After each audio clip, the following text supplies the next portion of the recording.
He looked at the king as it started to charge another blast. He quickly removed the blade and dodged the attack.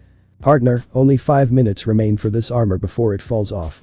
Issei grunted in response as he looked at the beast. He also looked at the remnants of the army as he quickly fired a dragon shot in response, killing them with ease. He looked at the Demon King, only he remained, as he used his whip to try and subdue Issei, only for him to dodge the attack. He looked at the Demon King and fired some more blasts with his cannons, albeit weaker. They performed their goal of forcing the Demon King to block, as Issei quickly followed it up with a stab in the heart, and this time, he kept piercing it even more, causing it to screech in pain. This ends now. Crimson Blaster. Issei generated his cannons as once again multiple boosts were heard. Boost. Boost. Boost. Boost. Issei fired onto the Demon King at point-blank range as a bright explosion of red and green was noticed, causing a dust storm. Issei flew from it holding Ascalon in his left hand, in his dragon armor, as the Demon King was on his last edges. It was almost on the verge of bowing. Well, it was quite the match, but it's over. Issei quickly dashed and decapitated the Demon King, which ended the final level as well. Quest progress. 10/10. Complete. Subquest completed. Complete the simulation and reach level 10. Reward. New skill book plus 90,000 experience plus 200,000 lean. Level up. Level up. Skill book gained. Book of Water and Ice Attacks. Description. This book can teach the user the attacks needed to learn the water and ice based attacks needed. Even god class spells are there in this book, use it wisely.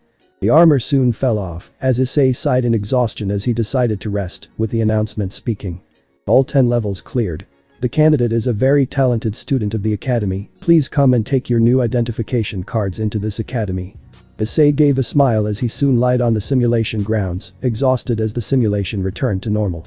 Scene change.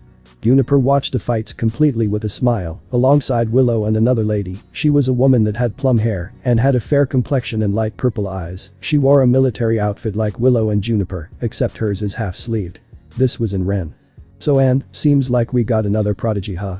Juniper spoke with happiness in her tone as Willow gave a smirk and spoke, this boy is truly amazing, his red dragon armor and his ruthlessness reminds me of how you used to gain the one-up against me. Juniper glared at Willow for saying this, however she reeled it in, as she spoke, I will go and meet up with Issei. Oh right, meet up with your boyfriend. Juniper rolled her eyes at Willow's sarcastic comment as Anne spoke, so what do you plan on telling him? I will probably see what I can do. I promised him I would get him home, and I shall do just that. Juniper spoke with a smile as she walked outside, leaving the two girls wondering what would come next. Back at the lobby, Issei looked at his admission card with happiness as Juniper soon called out to him, Issei. Oh hey. Juniper walked towards him and spoke, seems like you have done it. Yep, and I am in. Juniper then spoke with a smile, you should celebrate, let's head out with the others, and we all can have some food. Sure, why not? Issei spoke as Juniper then took him to Anne and Willow, with Juniper introducing Anne to Issei. They soon headed to a nearby restaurant to have some food and enjoy some drinks. That's it guys. Thanks for watching and supporting us. See you in the next part.